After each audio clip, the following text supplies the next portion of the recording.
Donald Abrams is. His bio is in your program. I'm not going to go through that now. I will let you jump right into it. Tell us what you're working on these days and what you're most interested in and excited about in the fields of the research that you're doing. Oh yeah? Okay, I thought I was supposed to do a little background first. Well, why don't you do some background first? Yeah. And then you tell us about this. I'm not working on it. So, I just saw your name in the paper yesterday. oh, but that's old. That was old. So let me give you a little bit of background as to how I got here, and it's all really Rick Doblin's fault. So if it weren't for MAPS, I wouldn't be doing what I'm doing. So I'm an oncologist, and I'm chief of oncology at San Francisco General Hospital. And back in the day, I was there when HIV/AIDS first was recognized. And I was working in the AIDS clinic at San Francisco General with Mary Rathbun, otherwise known as Brownie Mary. Mary was a 70-ish, or I don't know how old she was, but she was an older woman who loved her kids, our patients. And she was Volunteer of the Year for 2 years in a row at San Francisco General Hospital. She used to wheel our patients to X-ray and drop off their prescriptions in pharmacy. And she would also bake brownies for her kids. And in 1992, ironically, the International AIDS Conference was in Amsterdam, of all places. And I was watching CNN headline news, and I saw Mary Rathbun being arrested in Sonoma County for baking brownies for our patients. And when I got back to San Francisco General, there was a letter that had been delivered to the director of research at the AIDS program and wound up on my desk. And it was from Rick Doblin, suggesting that a clinical trial showing the medical benefit of cannabis should come from Brownie Mary's institution. And I said, okay, I could do this. I went to college in the 60s. And I also had had an experience with my own partner who died of AIDS, who used cannabis every day and didn't take antiretroviral drugs in the 1980s when we only had one drug. And he outlived 3 support groups. And so, I said, well, maybe there's something to this. So, actually, I didn't really want to, had other things to do in my life. So I sent Rick Doblin a template for how to submit a proposal to the University of California, San Francisco Institutional Review Board, and thought that would keep him busy for a while. But within a week, he sent me back a study to look at marijuana brownies in patients with the AIDS wasting syndrome. So in 1992, before we had effective drugs, patients used to die of what we called the wasting syndrome, where they would just lose weight, have diarrhea, fevers, and waste away. It was very terrible. And so this is what we thought we would attack, the AIDS wasting syndrome. And so Rick sent me this protocol, and I sent it right back. I said, well, it was really well written, but I don't think we could use brownies in a clinical trial over a 12-week period, because in medicine you sort of like to have a standard intervention, and brownies are going to go stale, obviously, over 12 weeks. So I said, let's not use brownies. So very quickly he found, forget what the name of the company, Hortifarm BV, I think, was a cannabis company in the Netherlands who was willing to provide us with cannabis to do a clinical trial of inhaled cannabis versus Marinol, which was the Delta-9 THC medicine, which had just been approved in 1992 for treatment of the loss of appetite associated with the AIDS wasting syndrome. In a clinical trial of placebo dronabinol or Marinol versus real Marinol, patients didn't gain more weight, but they had increased appetite. So the government quickly approved it, I think for many reasons. That's the year they closed the compassionate use program that was supplying cannabis to a small number of patients in this country. So Rick sent me another protocol to look at smoked cannabis, 3 different strengths that Hortifarm BV was going to provide us with compared to dronabinol.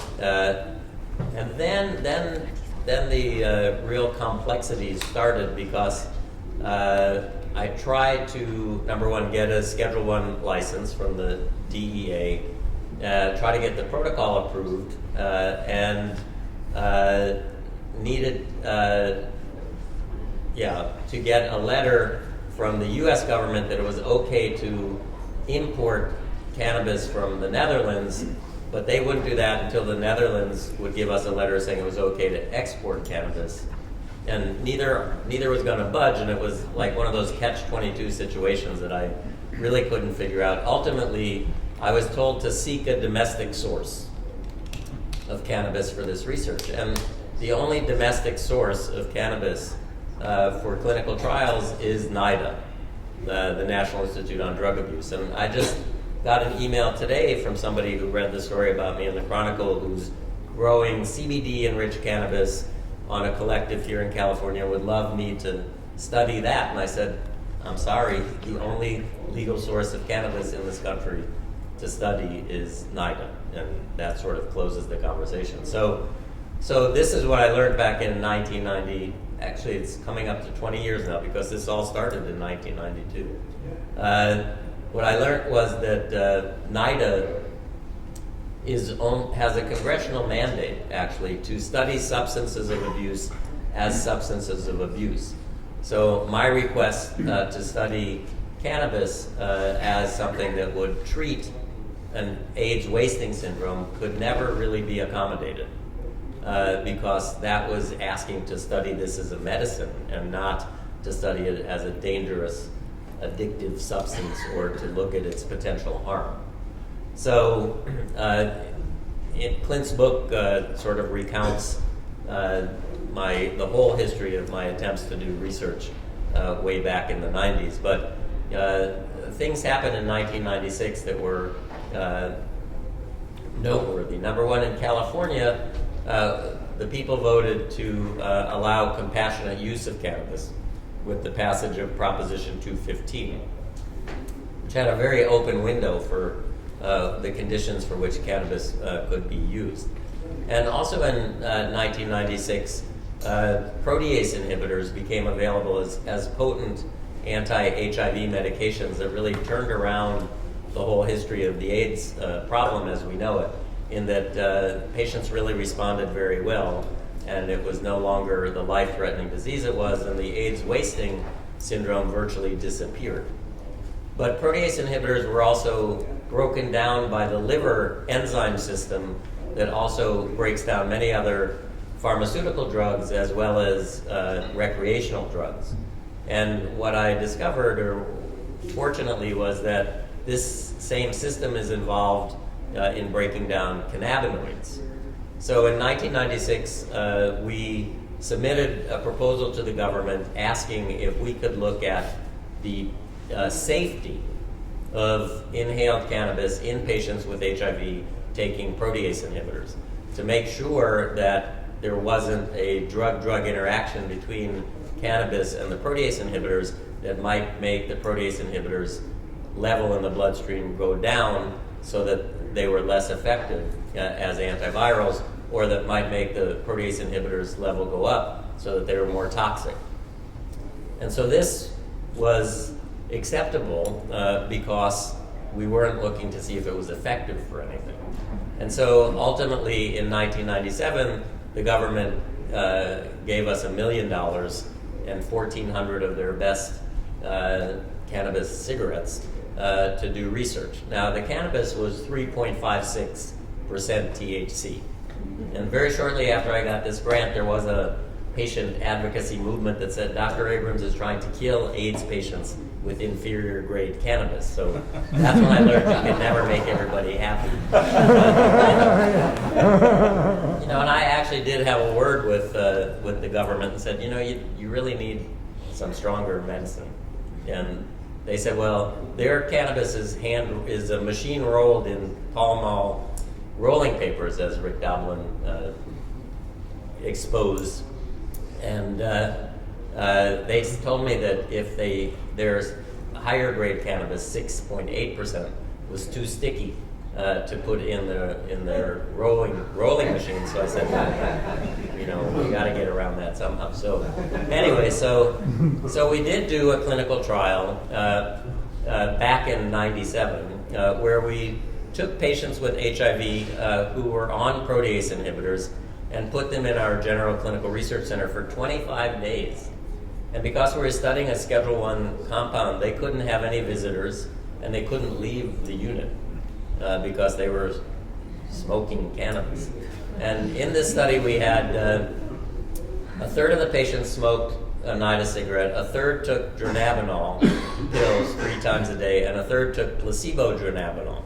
And the question was, over 21 days of exposure to each of those agents, did their HIV virus level change in their bloodstream? Did their immune system change? And did the level of the protease inhibitors change? And then we decided to take a peek at what happened to appetite and weight, although these patients were not wasting patients because that wasn't happening anymore. So what we found at the end of the study, we enrolled 67 people, and we found that the level of the AIDS virus was the same. It didn't go up or down. The immune system actually seemed to improve in the groups receiving the cannabis and the dronabinol compared to the group receiving the placebo, but it was sort of a statistical sleight of hand that couldn't let us say that more forcefully.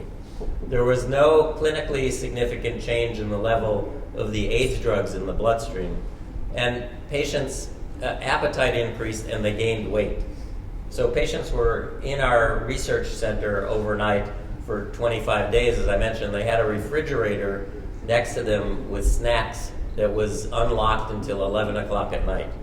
And the placebo group gained about 2 pounds, and the cannabis group gained 7 pounds, and the dronabinol group gained about 8 pounds.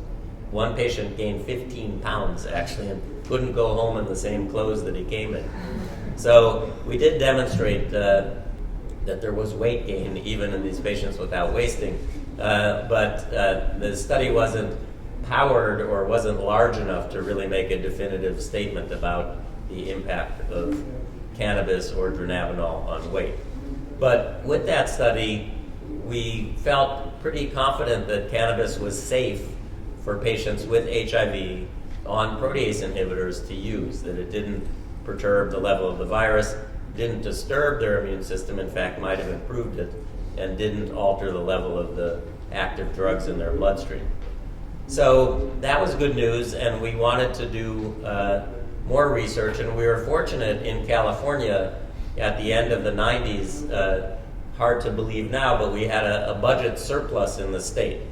And Senator John Vasconcellos passed legislation that allowed for the creation of a Center for Medicinal Cannabis Research at the University of California that was appropriated by $3 million a year for 3 years. So a $9 million grant to the university, which allowed it to fund research in the effectiveness of cannabis. So I received a number of grants from the Center for Medicinal Cannabis Research. And the first study that we did was in patients, again with HIV, who had painful damage to their nerves, or peripheral neuropathy. And first we did a small 16-person open label study where everybody smoked cannabis to see if it had an impact on their peripheral neuropathy. And because it was open label, and we knew that patients enrolling might be proponents of cannabis approval, we also did an experimental pain model where we heated the skin on the forearm to 40 degrees for 15 minutes and then applied capsaicin cream. Capsaicin is the active ingredient in chili peppers. And then we measured the area of weird feeling that creates around this rectangle. And my pain colleagues used that as a much more objective measure of response to various pharmaceuticals in their research.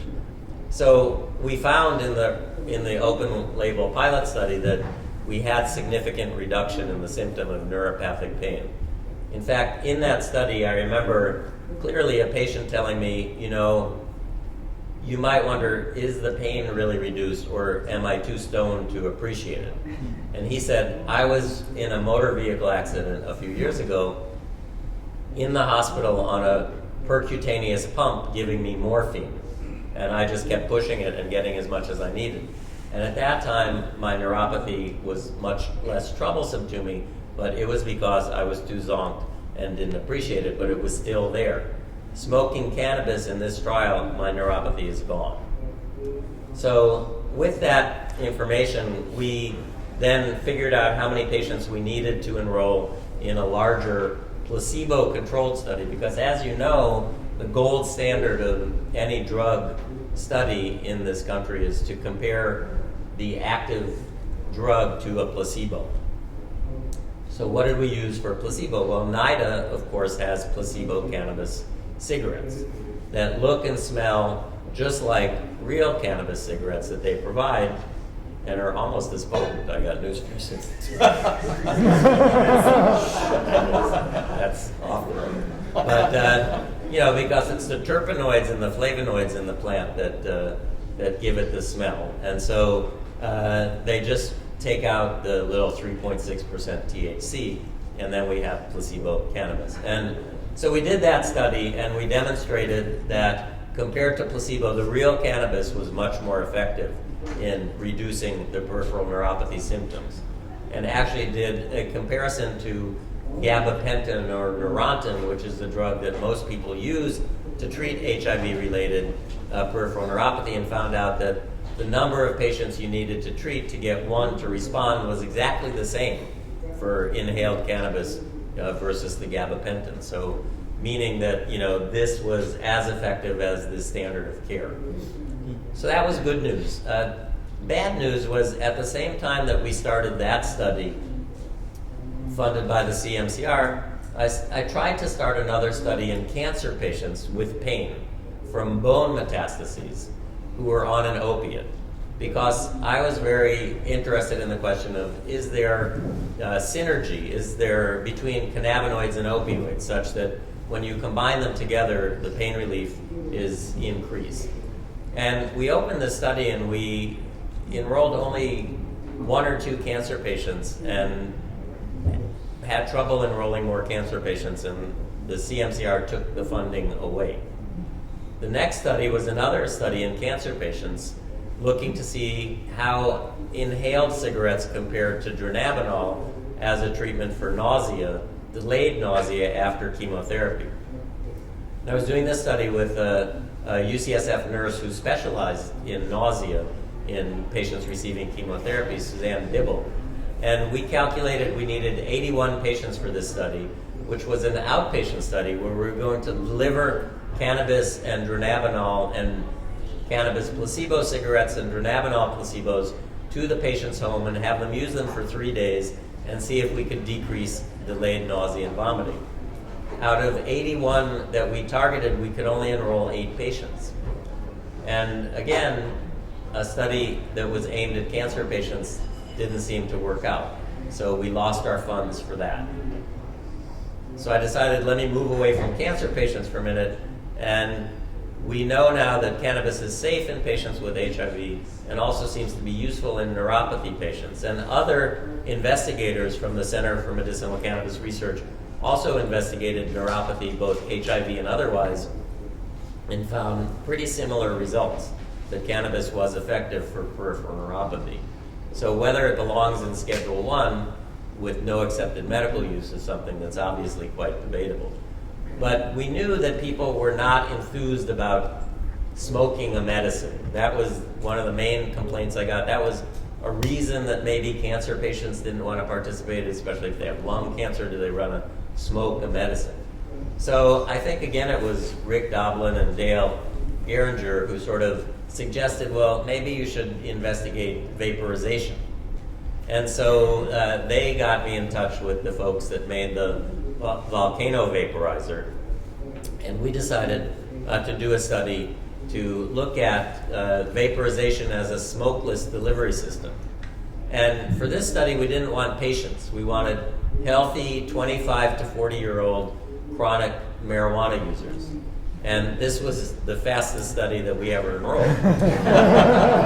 Because not only were we putting them in our general clinical research center for 6 days, and on each of those 6 days they either smoked or vaporized half of a NIDA cigarette, but we were also giving them $600. So basically we had a beat them away at the door because it was a very popular study. And what we found from the study, again, was that inhalation via either vaporization or smoking a combusted cigarette yielded the same plasma concentration of THC in the bloodstream, got patients equally as high, and in the patients who vaporized, there was less expired carbon monoxide in their breath, which is a marker for exposure to noxious gases. And we published that study in Clinical Pharmacology and Therapeutics, which is actually Nature's pharmacology journal. So that was pretty good. We had one question that a reviewer asked was, how did I document the high? Or how did I, we had patients rate how high they were on a 1 to 10 scale, and you want to know how I validated that visual analog scale. Like, is there an objective something that we could measure to tell how high the people really were? And that was a hard question, but ultimately I answered it, and the paper got published. So now we have safety, effectiveness, and a smokeless delivery system. So I said, and now the CMCR is out of money because they used it all up in their funds, and I wanted to do another study. So I went back to the government and said, I want to look at the interaction between opioids, again, and cannabinoids, but instead of looking to see if they're effective, as we did in the study that we failed to enroll cancer patients onto, I want to see if it's safe. So I could apply to the government and ask NIDA to support this because it was going to be a pharmacokinetic interaction study. And again, because I'm a cancer doctor, I said, this study is open to cancer patients. So this is my third study that I opened for cancer patients with chronic pain on an opiate, either morphine, sustained release, taken twice a day, or oxycodone, sustained release, taken twice a day. We opened the study. It was funded by the NIH. NIDA funded the study because it's a pharmacokinetic interaction study. We're looking to see if it's safe. And it was open, and I enrolled one patient. And it turned out in this one that cancer patients, and I'm an oncologist, so I should have known this, don't take their sustained release medicines every 12 hours. They take them every 8 hours. But the medicines are meant to be taken every 12 hours, and to get the curve correctly, we wanted people that were taking these medicines every 12 hours. So we had to eliminate the cancer patient requirement and open this study to any patient with chronic pain on sustained release morphine or sustained release oxycodone taken twice a day. And so we enrolled 10 morphine patients and 11 oxycodone sustained release patients. Pharmacokinetic interaction studies can be very small. You only need about 8 people. You measure the level of the opiates that they took, the 12-hour curve after taking one dose. Then we expose them to vaporized cannabis for 4 days in our clinical research center, and then we measured that curve again. And we decided, okay, as long as we're doing this, we're going to look at their pain. Don't tell NIDA, but we're actually going to look to see what happens to their pain since we're doing this. And so we did the study, and lo and behold, really nothing happened to the level of the opiates in their bloodstream. The oxycodone curves were superimposable. There was really no change. If anything happened to the morphine plasma levels, they were slightly lower than they were before exposure to cannabis. So with that, we would think that pain relief would either have been the same or maybe even reduced because we had a lower plasma level of the morphine. And what we found was that pain relief was improved 25 to 35% in the patients who added the vaporized cannabis to their stable dose of their opiates. And that's very exciting because opiates have a lot of bad side effects, and they are addictive. And this study suggests that 1 + 1 = 5, not 2. That when you mix opioids and cannabinoids, you get synergy in the relief of pain.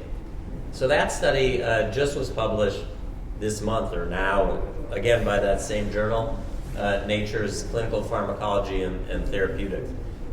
It was just published now because it took me a few years to write it up. I had a little sort of loss of writing ability for a time, and it took me a long time to write this study, which I completed probably about 3 or 4 years ago, which is too bad. So currently at this point in time, today, I have no federal funds or funds from anywhere to do any more cannabis research. What I would like to do now is build on the results of the last study that I just mentioned and do a study looking at pain as the endpoint, not plasma levels of opiates, because we now know that it's safe to combine those. Take patients, and I won't take cancer patients. I mean, if patients have cancer, fine, but I'm not going to make that the eligibility criteria, because for some reason, which in and of itself should be something that we study, and I was interested in studying this with a medical anthropologist, why can't we enroll cancer patients on our clinical trials? Well, part of it is, and I'm digressing a little, but part of it is I think cancer patients in the Bay Area don't need to enroll in a clinical trial to get cannabis, and they have access to probably better cannabis. And maybe if you have cancer, you're not quite as altruistic as be willing to give up your time and be incarcerated in our inpatient clinical research center for a number of days to do a clinical trial than if you have HIV/AIDS, which is a chronic manageable disease, and many of those people are more into the drug culture than maybe cancer patients. Anyway, regardless, the study I'd like to do now would be take patients on sustained release opiates, OxyContin or morphine, whatever, and expose them to vaporized THC-rich cannabis, CBD-rich cannabis, or placebo cannabis on 3 different days, and I won't know which one they're getting, and they won't know which one they're getting, and let's see what happens to their chronic pain. I have mentioned this to a friend of mine who's a national science correspondent on one of the network TV, and he said, oh yeah, NIH doesn't have money now to fund Alzheimer's or cancer, but you think they're going to fund cannabis research? Well, I don't know. Stranger things have happened. I think it's an interesting and important question that needs to be addressed. The first time I reported on the results of the cannabinoid opioid interaction study, I was at the Naval Hospital in San Diego, of all places, speaking to a group of oncologists. And they said, gee, in the Navy, if patients come who receive opiates chronically with a positive urine test for cannabis, they're not allowed to get their opiates. And I said, well, I think that's short-sighted. And apparently the VA used to have the same requirement, but both the Navy and the VA, I heard, have changed that now. So that patients on chronic opiates either can have a positive urine, or maybe they don't even test them anymore, which I think is good news. And I don't know if it's the result of just that small pharmacokinetic interaction study, but again, as a cancer doctor, I see patients every day who have loss of appetite, nausea, pain, either on or off of opiates, anxiety, depression, and insomnia. And I could recommend to these people one medicine instead of writing prescriptions for 6 different pharmaceuticals. And that those 6 different pharmaceuticals are, number 1, expensive, number 2, may interact with each other or their cancer treatment.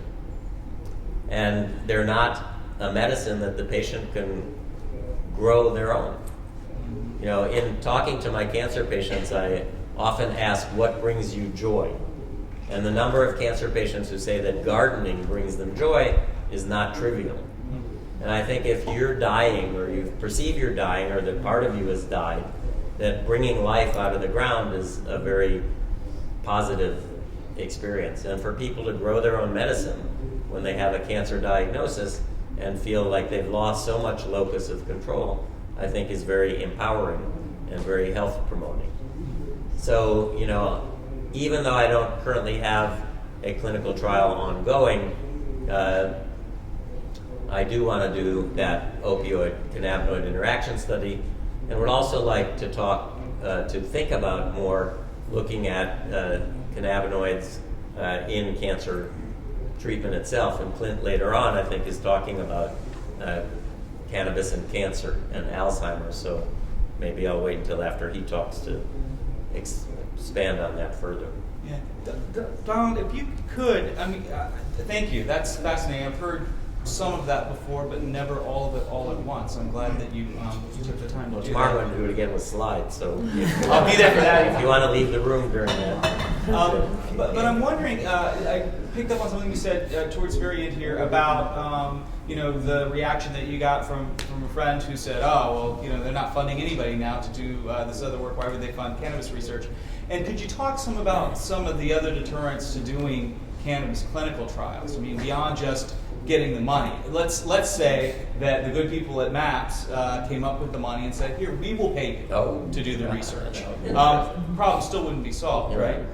Yeah, first, I just want to relay that I don't do politics very much at all, but somebody told me that some senator, Republican senator, congressperson had put an amendment on a ERA bill that this money would not be available if NIH funded any studies of cannabis and opioids interacting. And who's he targeting? Right. Who's doing that? Anyway, so deterrents to doing cannabis research that I've learned over my 20 years now are, number one, getting cannabis. Somebody told me, I think it was Rick, said that he heard that a colleague in Sacramento actually got NIDA cannabis and maybe funding to do a study to see if it's effective. But what I was told by Alan Leshner back in the day was, we are the National Institute on Drug Abuse, not for drug abuse. And we can't provide you with cannabis to study as a medicine.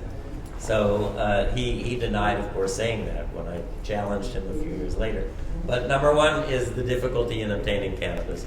Number two, obtaining good cannabis. I mentioned you can only use NIDA's supply. Actually, I was talking to somebody about my interest in doing a high CBD strain.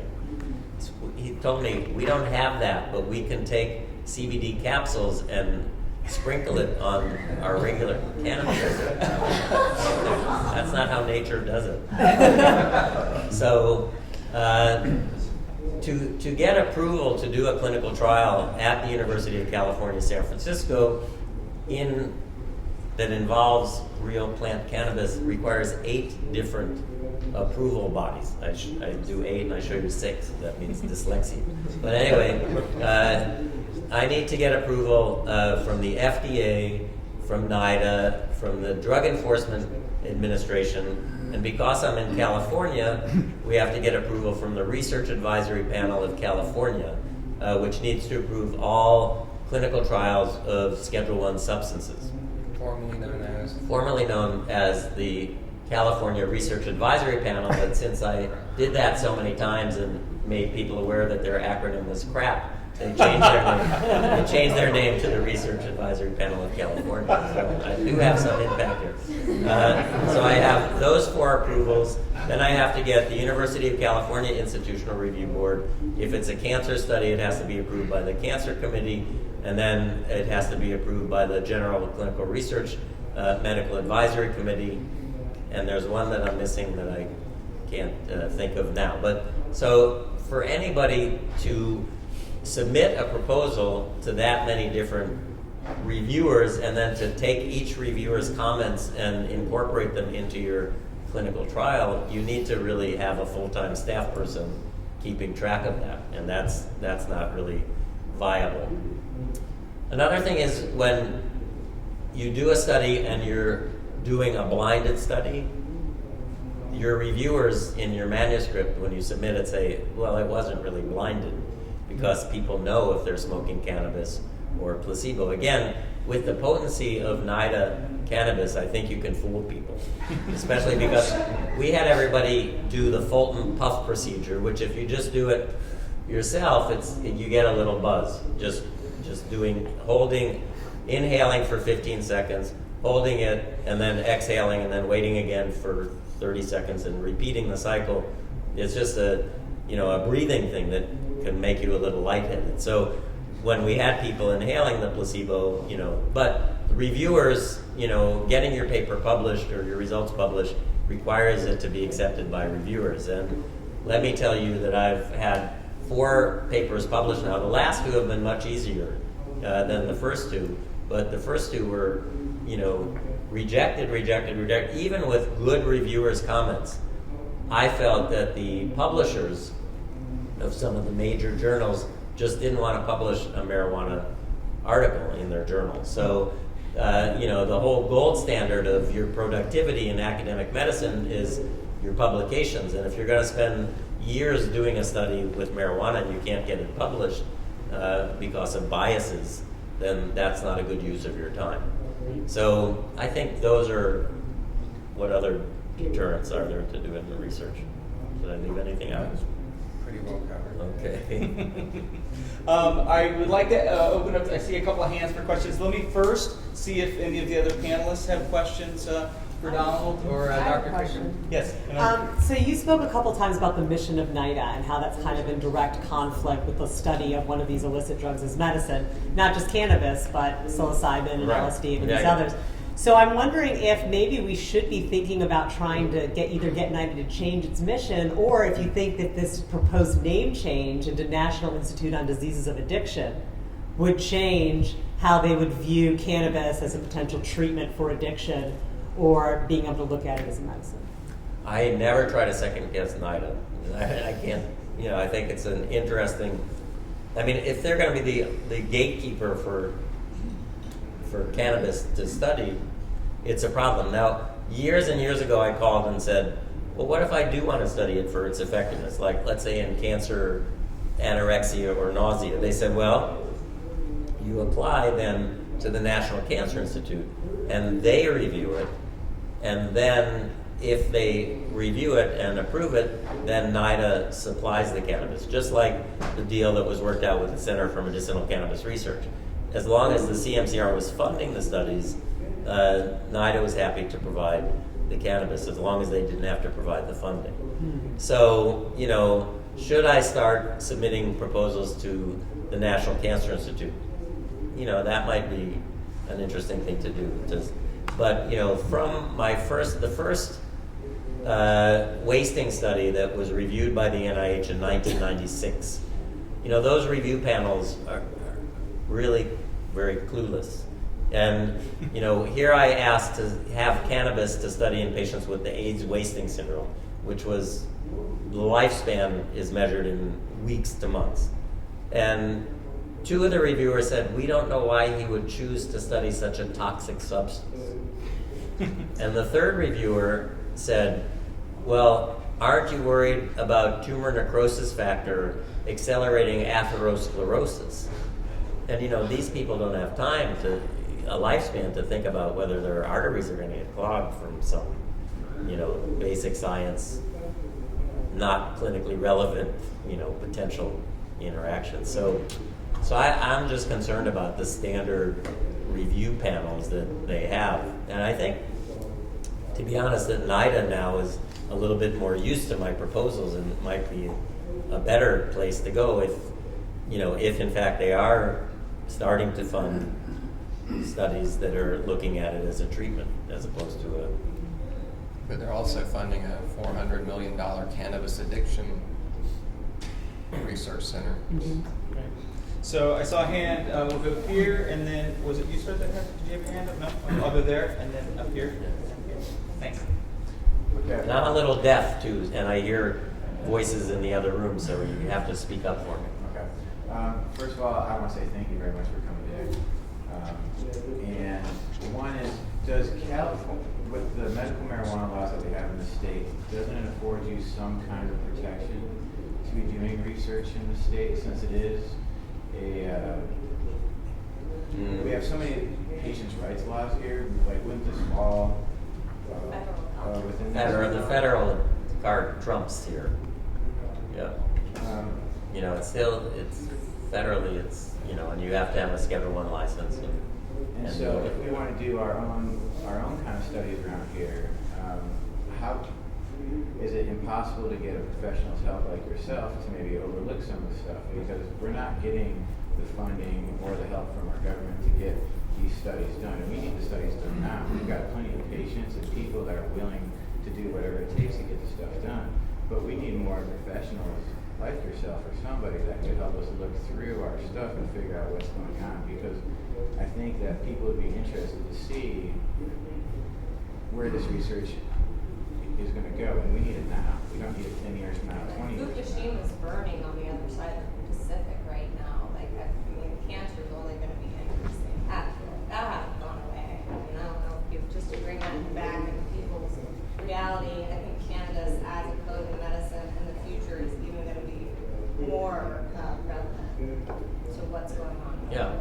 So I know a number of the dispensaries have done observational studies, or even observational with patients filling out data collection forms. And the California Consortium of Cannabis Physicians, I believe. Society of Cannabis Clinicians. Yeah, they. I'll talk to you. Yeah, they have, and Valerie Corral from WHAM did a large study. So, observational studies of patients receiving cannabis from dispensaries. I know another paper was published had the results of 897 people.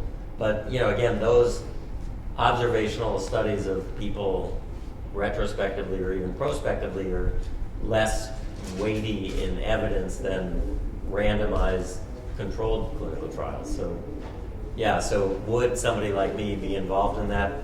Does it jeopardize my ability to get cannabis and a Schedule I license? I don't know, because I've never tested it. Well, the problem also becomes the gold standard for assessing the results of these studies is a peer-reviewed journal publication, and they're not going to publish yours because it doesn't have, it's like this, it is sort of a catch-22 closed, hermetically sealed little world. Maybe you create your own counter.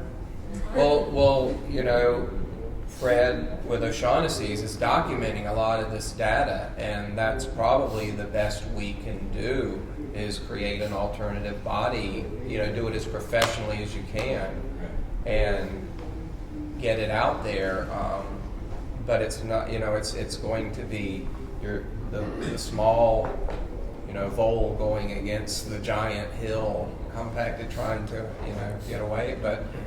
But the hopes is that when you establish this body of evidence, it will at least prompt other young researchers to look at that and try and push to do research that will be accepted. Right, because YouTube is filled with videos of these people showing their own research, and they're really cool to see. And but after seeing so many of them, I think it's hard to know how valid they really are. They're great stories, they're really exciting, but at the end of the day, where's the proof? And we all want the proof.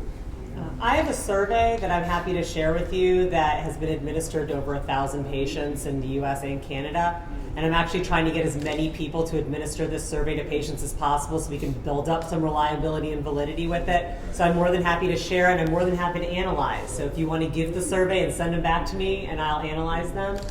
Because I do think that dispensaries can learn a lot about the behaviors of their patients without necessarily needing to take it to that level of getting it in a published, peer-reviewed journal. Although people like myself and like others on this panel who do have those connections with universities and are able to take it, we still need to rely on the community to help us collect that information so that we can then write it up and have it published. So I'm more than happy to send that to you.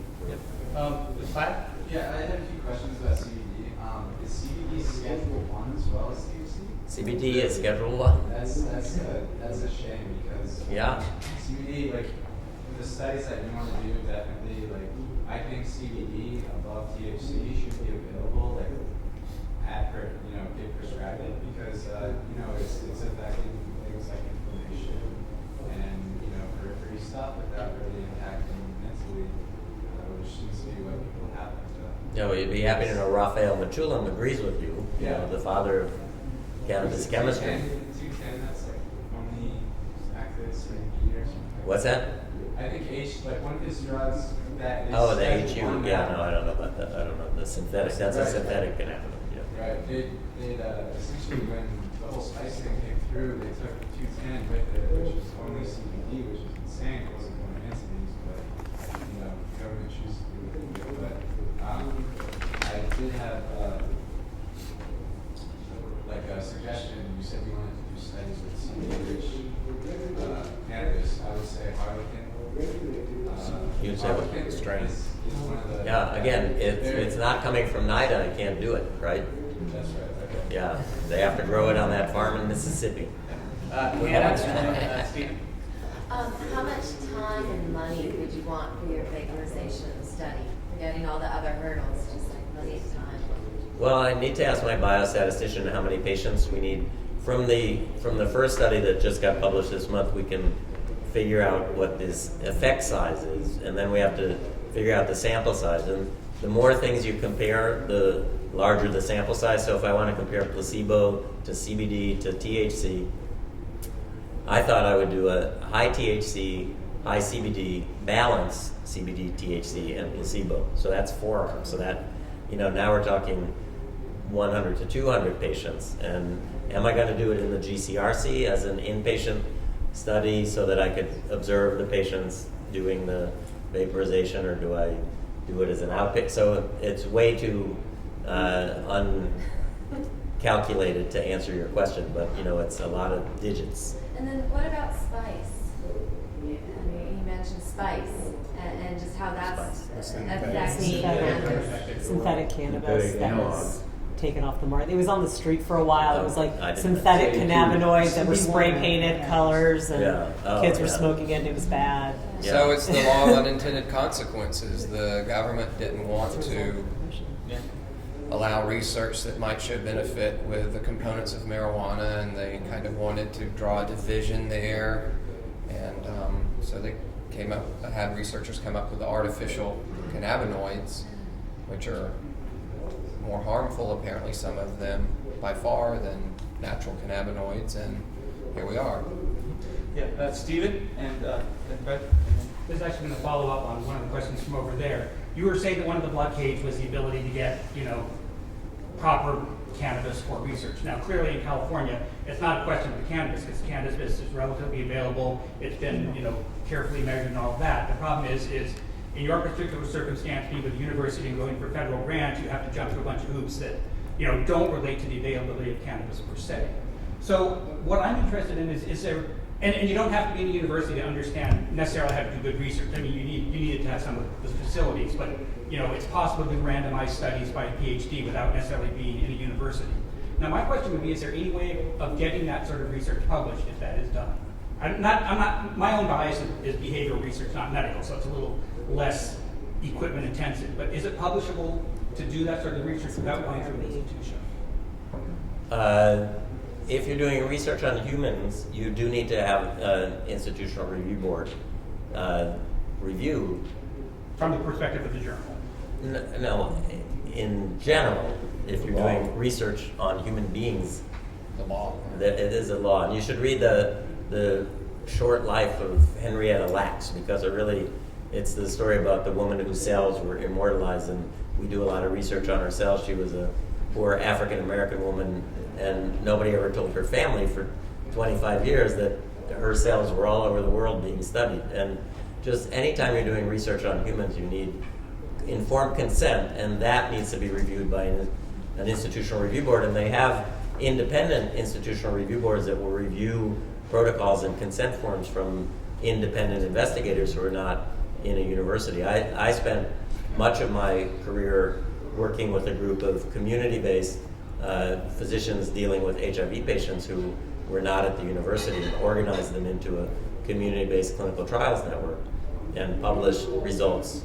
You can publish those results in journals, but you can't do research on humans in this country without them signing a consent, usually. But where does that line come from? I mean, if I give my mom marijuana because I want to see whether my mom reacts to marijuana, is that illegal? No, you're not doing research. Well, it is. I want to see whether this Well, but- officer, if you're doing research for if you're going to publish those results, you should ask your mother to sign a consent. And you'd have to have your aunt take a placebo. It's a fine line. Fred, and then here, and then I saw a hand in the back. Yeah. I just want to make a quick comment about her. She raised the question of spice and K2, these synthetic cannabinoids that have been marketed.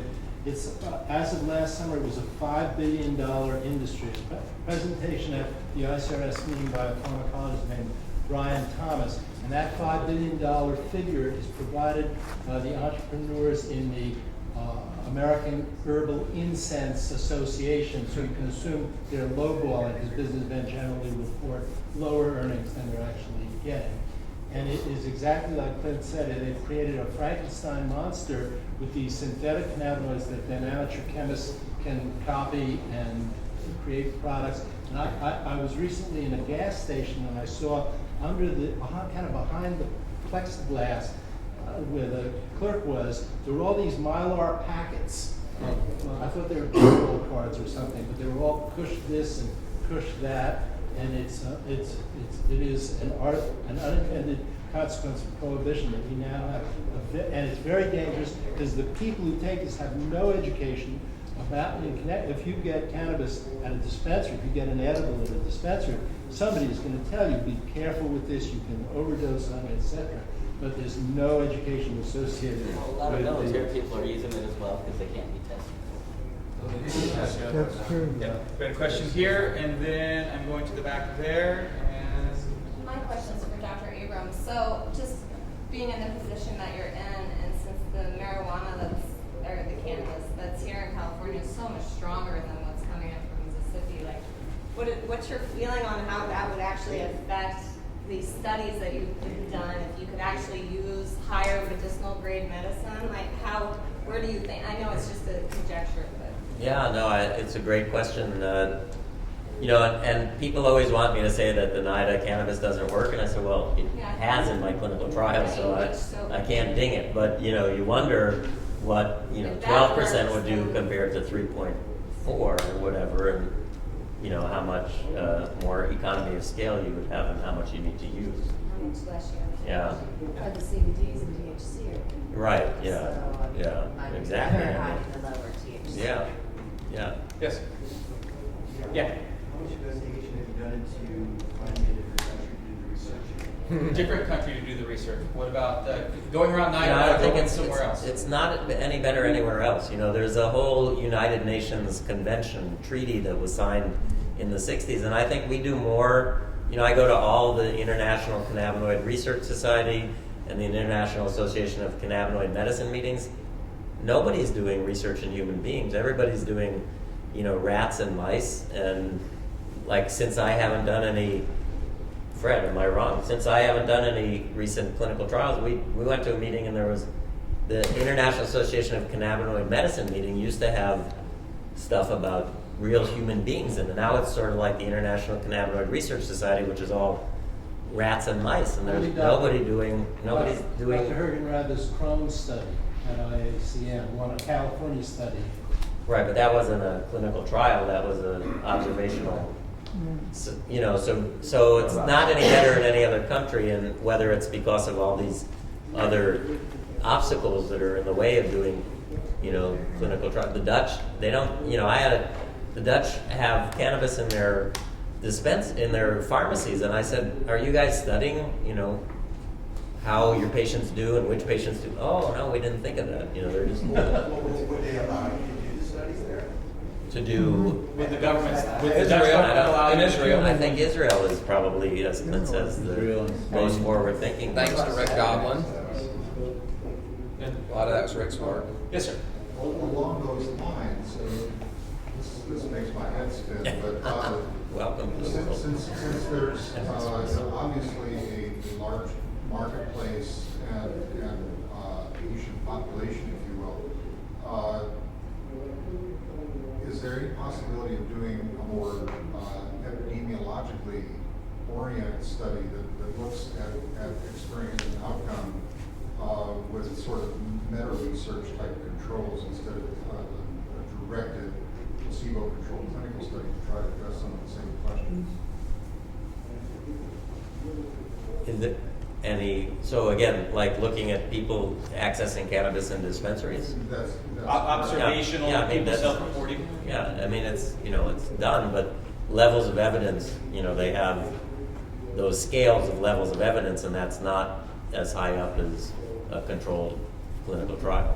I think there is potential there, though. I mean, I think that the folks that are working in dispensaries that are PhDs or that are kind of interested in looking at this there's a lot of potential to do those kinds of studies at the dispensary level, but they just aren't. I mean, you just are going to have to give up the idea that it's going to be the same as a randomized controlled clinical trial, because it's not. That doesn't mean it can't be preclinical data that then can be used to support the idea of doing a clinical trial, to kind of build up evidence of why a clinical trial is necessary.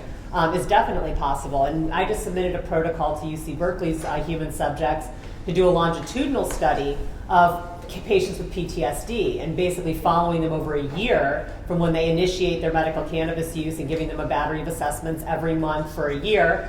And that's not a randomized clinical trial, but if we can show over time that people's symptoms of PTSD are improving and what cannabis they're using, I think that gives support to other research that then people can point to those results and say, no, this is really why we need to do this. So it's not an either or. There's a lot of gray area of research there that can be extremely valuable. So is that approved? Do they approve? It's in round 2. They came back with comments, Yes, but they're very supportive of it. Good. And I'm That's working great. with the Menlo Park VA, and they're very supportive of it. Very So, good. it's a step down, but it's a little bit above just, observational. Yeah, no, that's great. well, also more realistic in terms of the materials. Right, it's- materials yeah. Don, I have a question about the neuropathy study and the good initial results that you said that you saw. Right. And this was, just make sure I understand historically the sequence. This was before really there was much focus on the CBD or the other Right. cannabinoid, Oh, yeah. right? Yeah, yeah. So did you have a sense of whether it was or do we know better now? I mean, with regard to neuropathy, do we know if it's THC or some of the other cannabinoids, or is it maybe something? The government marijuana doesn't have anything but a little THC in it. Right. So, I don't know. I don't have an answer for that. But you do bring up another point. As a cancer doc, I have patients who have curative cancer, or they're cured of cancer, who are disabled by peripheral neuropathy from their chemotherapy. And one of my colleagues, Andrea Holman, now at the University of Indiana, has an animal model for chemotherapy-induced peripheral neuropathy that is responsive to cannabinoids. So doing a study to either try to prevent or treat chemotherapy-induced peripheral neuropathy is something I'm eager to do, but I have my experience in my prior attempts to study cancer patients that makes me less enthusiastic to try to do that, unfortunately. Isn't there a whole organization within the American Cancer Society now that's just studying people who have recovered from cancer, who are all messed up Yeah. still from their recovery? Yeah, lots of side effects way later. Right, yeah. So couldn't you take the government's cannabis, and concentrate it like the Rick Simpson's kind of method, and Oh, you're not supposed to alter it. you can't alter, that's a rule. Sativex is about to be tested Oh, here, it's like in the pretty cool. US, in stage 3 clinical trials. What is Sativex? Oh, yeah. The Sativex, and I know they use it in Europe and Canada, and that's a whole plant Extract. So it seems like they are doing testing in other parts of the world, and maybe possibly Well, here. I don't consider that. I mean, they don't consider that marijuana per se. They like to divorce that from. Really? Yeah, they don't like to have that be said in the same sentence. Yeah. I mean, we tried to do that Sativex stage 2 trial at San Francisco General, and again, could not enroll any patients. And it seems like those concentrated oils are having great, huge effects on actual tumor reduction compared to working with like anti-nausea stuff. Like They're that. having what? They're having effects on tumor. Well, if you're to believe the YouTube videos of the people that are treating themselves with Rick Simpson tests. Oh no, well, we're talking about 17 different things over here. We're talking about Sativex and then Simpson's oil in the same breath. Oh, I'm I sorry. don't think so. Well, I'm sorry. I'm confused. Well, yeah, Yeah, so talking about more of a concentrated form of cannabis instead of like this 3 3% THC joints that you guys get, doing the stronger testing, say like with the oils or with the Sativex, it seems like they're having crazy results actually killing cancers instead of just dealing with like. No, I'm skeptical as an oncologist. Yes. What is the pathway? It's like some sort of cancer cell cycle pathway that gets activated when you have cannabinoids present. It's not tumor necrosis factor, but there's some sort of necrosis. Apoptosis? Yeah. And so, can you talk about that? Because I don't know if that's THC that is. If it's THC or cannabidiol, especially cannabidiol, still has as well as decreasing inflammation, stops neuropathic pain, while not having the psychoactive effects. That's an ideal drug that So I think that there's a lot of potential mechanisms of action that cannabinoids have against malignant cells in the test tube. Whether or not that translates into the human situation with cancer is very unclear, in my opinion, at this point in time. But in addition to apoptosis, there's the matrix metalloproteinase, which allows for metastases to occur. There's anti-angiogenesis. There's anti-inflammatory and antioxidant effects that are in cannabis that all may have potential anti-tumor activity. Okay, so you're saying all of those it's not impacting that in a negative way. That with metastasis, it's stopping that, or preventing that. In the test tube and in some animal models, it hasn't been studied in humans yet. So I think that's a big jump. Why do you think That's a big jump that. Why do you think that is that it hasn't been studied in humans? Because what you just said.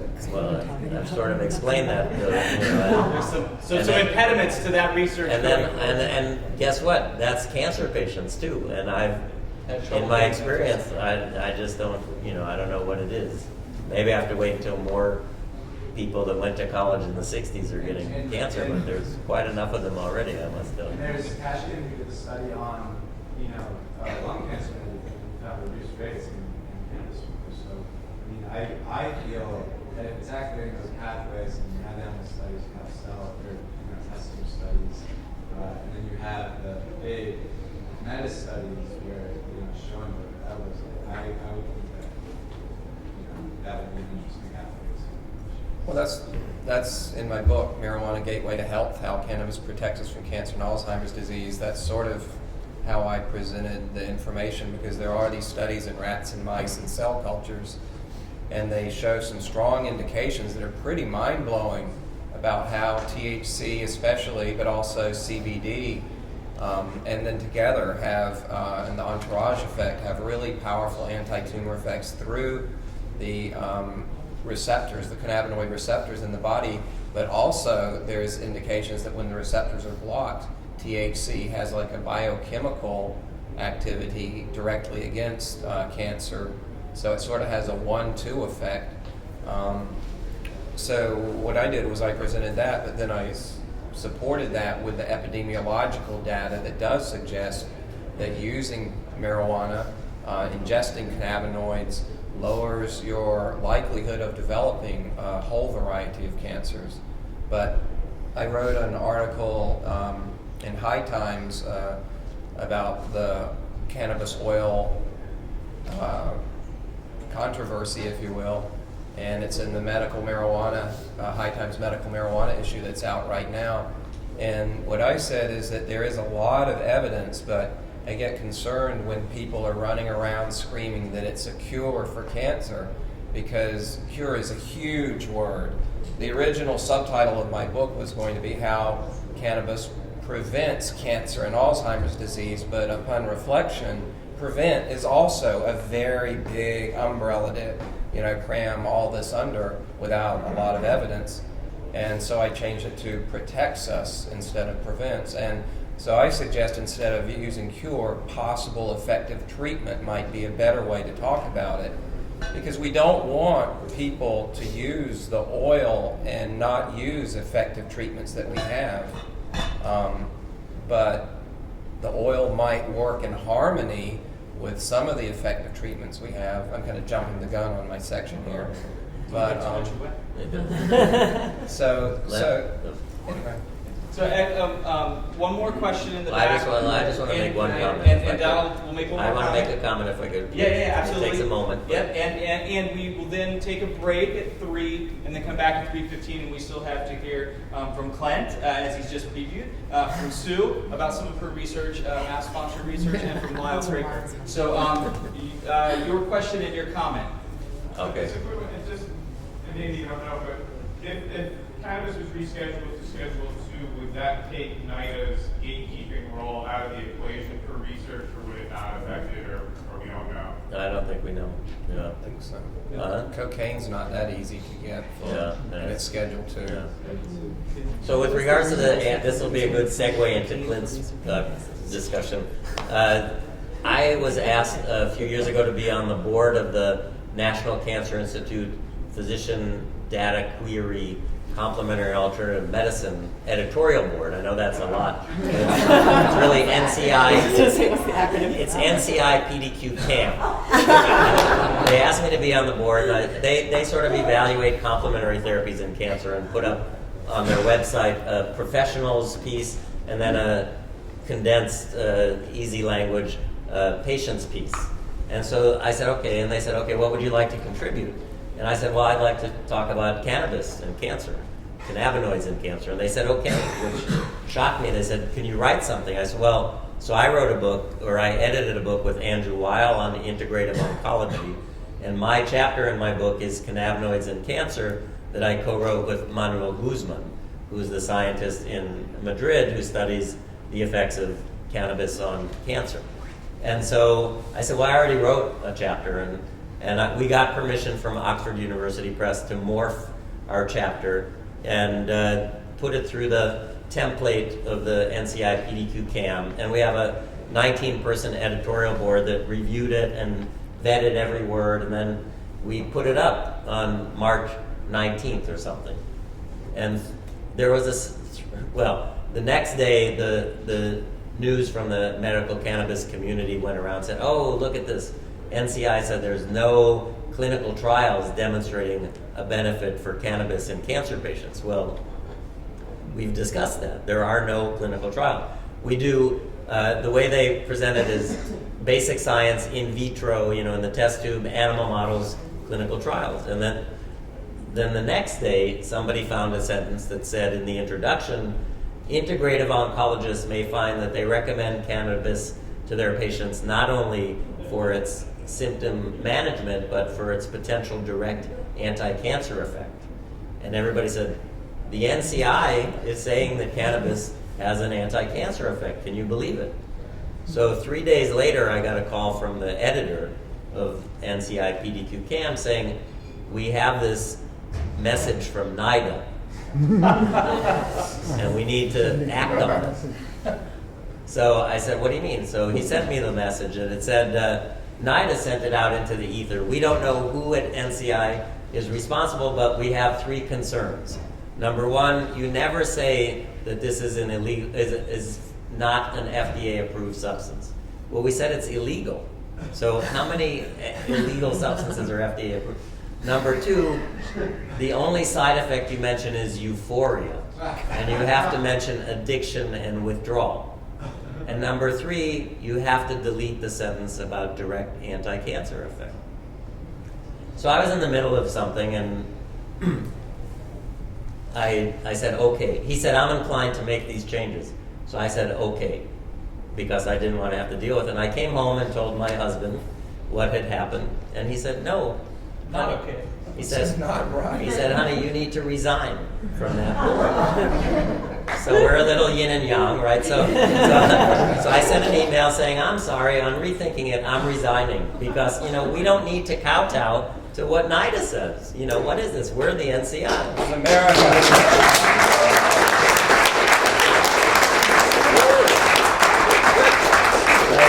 No, you can't resign. We need your expertise. What should we do? And I said, well, 19 of us spent a year putting this up, and 2 of us took it down in 5 minutes. So I think we need to rediscuss it. And so, you know, basically, we now say that it's an illegal substance, or it's not FDA approved. We have other side effects besides euphoria, and that sentence still is not there, but we are expanding the anti-cancer part of that. So it's, you know, but I'm glad I didn't resign, I guess. But it is, you know, it is a little weird that one branch of the government, or NIH, can tell another branch what they can say. Although we are not, the NCI-PDQ CAM does not speak for the NCI. We're outside consultants, so that needs to be made clear as well. Thank you very much for joining us.